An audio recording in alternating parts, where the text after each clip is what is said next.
What's going on, guys? Welcome back to episode 8 of VEVE Investments. First off, I want to apologize, guys. My camera is not working for some reason, having some camera difficulties on my end. So hopefully I'll get that back up for next episode. But in this one, we are going to be covering VEVE and early day Amazon, talking about some similarities as well as a specific difference I see between the two companies. So if you guys enjoy the content and do want to see more in the future, make sure to like and subscribe. And if you don't follow me on Twitter, guys, I did announce this past week Showroom Showdown. It's going to be an upcoming competition for the VEVE community and specifically the creators in it. So if you are a creator and you want a chance to win 10,000 ecomi, make sure to follow me on Twitter as well as submit your creation to VEVE Investments on Instagram. As for episode 8, guys, let's get on with the video. All right, let's start off on the Amazon side. So first thing I want to do, guys, is compare the early day stock price of Amazon to the early day stock, or not stock price, but token price of ecomi. So looking on the left-hand side is going to be the history of Amazon's stock price. So all the way down at the bottom, 1998 had a stock price of 78 cents starting the year. And then the following year moved all the way up to $3.45. Now, one thing to note, moving into 2000 and 2001, you're going to see that Amazon had a huge crash. So from 1999 moving into 2000, their stock price dropped 80%, and then an additional 30% moving into 2001. Now, one thing I want to note as well is if you look down again at 1999, their all-time high up until this point, which was $3.45. It took them nearly a decade, or nearly 10 years, all the way up to 2008 for them to break that all-time high. Their new all-time high now $3.49, and then you're going to notice that moving forward into 2009, 10, 11, and so on, their stock price just continues to increase. So if we head over to the ecomi token now, what you're going to notice is some very similar price patterns early on. So for those of you guys wondering why there's two charts on screen here, it's because the token was migrated from the GoChain blockchain over to the Ethereum blockchain and is now an ERC20 token. Happened a little while back, but that's why you see two on screen here. So looking at the left chart, what you're going to notice is there was an influx of investors in the ecomi token back in March of 2021. So token hits an all-time high, and then what you're going to notice is it drops now over the course of the next year and a half, now moving into 2 years, I guess. So Amazon didn't just issue their IPO and then all of a sudden grow into the company that they grew into, right? They issued their IPO, they had an influx of users, they hit an all-time high, and then right after hitting that all-time high and having that influx of users, their stock price crashes 110%. So if we move back over to VEVE and the ecomi token, you're going to see the same thing. There was that influx of investors back in March. The token hits an all-time high and then crashes 80 to 90% over the course of the next 2 years. Now, I completely understand that these are two different businesses, two different business models, two different timelines, different catalysts affecting these prices. But one thing to note is that both of these companies had an influx of users right out of the gate, right? Largely from word of mouth, might I add. They hit an all-time high. Their prices crashed over the next couple of years. And then it took some time for Amazon to gain some traction.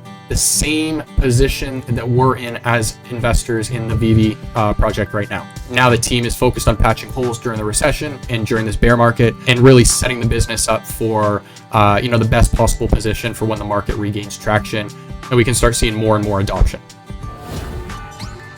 All right, so moving back over to the Amazon side of things, we have a little snippet of a shareholders letter that Jeff Bezos, CEO of Amazon, wrote to shareholders during the 2000 and 2001 crash that Amazon had.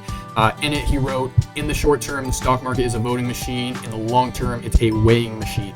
The entrepreneur said in 1999, which was a boom year, that there was a lot of voting going on, but not as much weighing.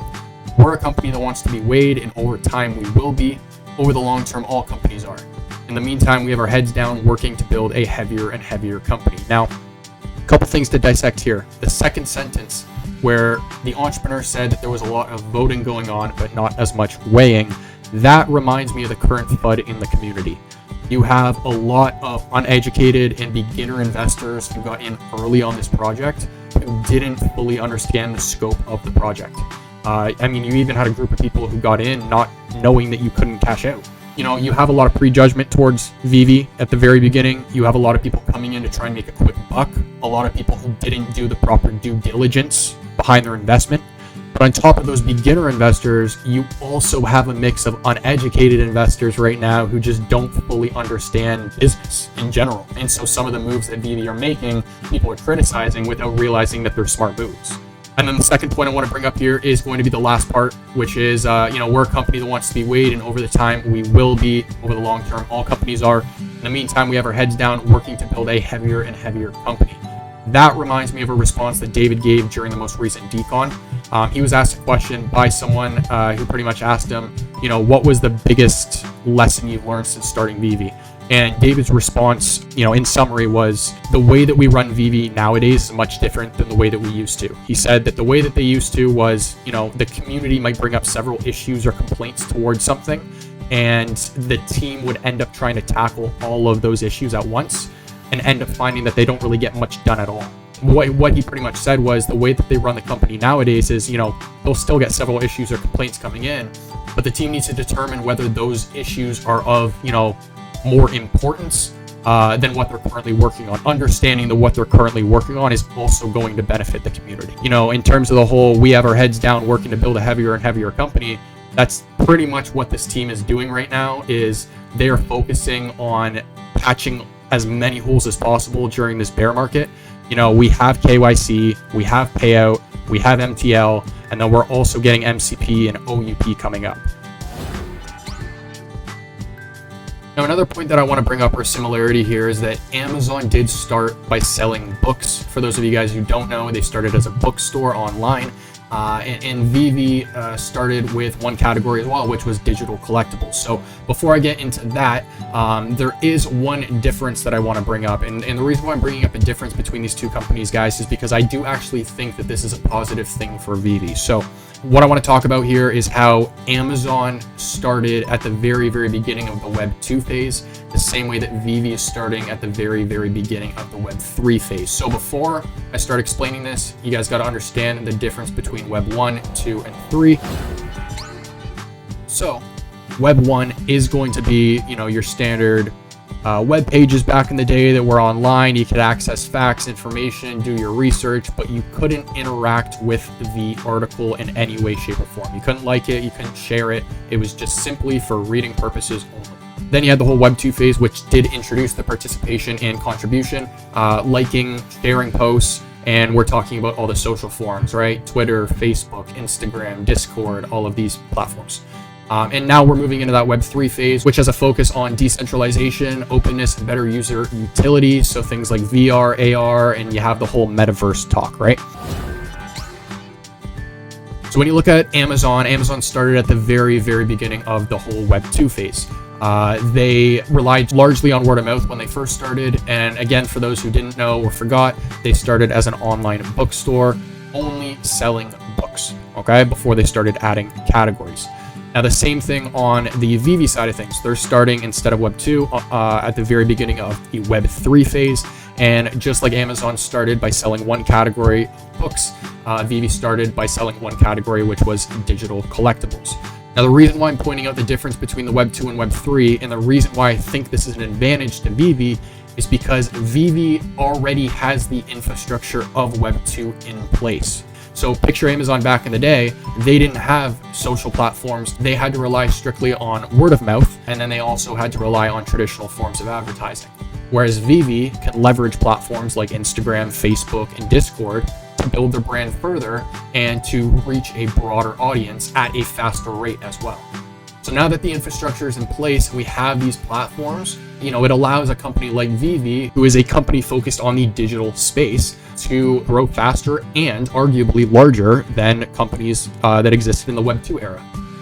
Now, the same way that Amazon grew, by adding categories after starting off with books, if you look at their logo, right, you got the arrow pointing from A to Z. That's to symbolize that you can pretty much search anything in the alphabet and find it on Amazon.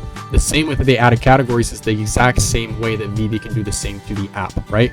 So as things like music and short films, talk about music, you already have audio clips on the app, right? Lenticular cards.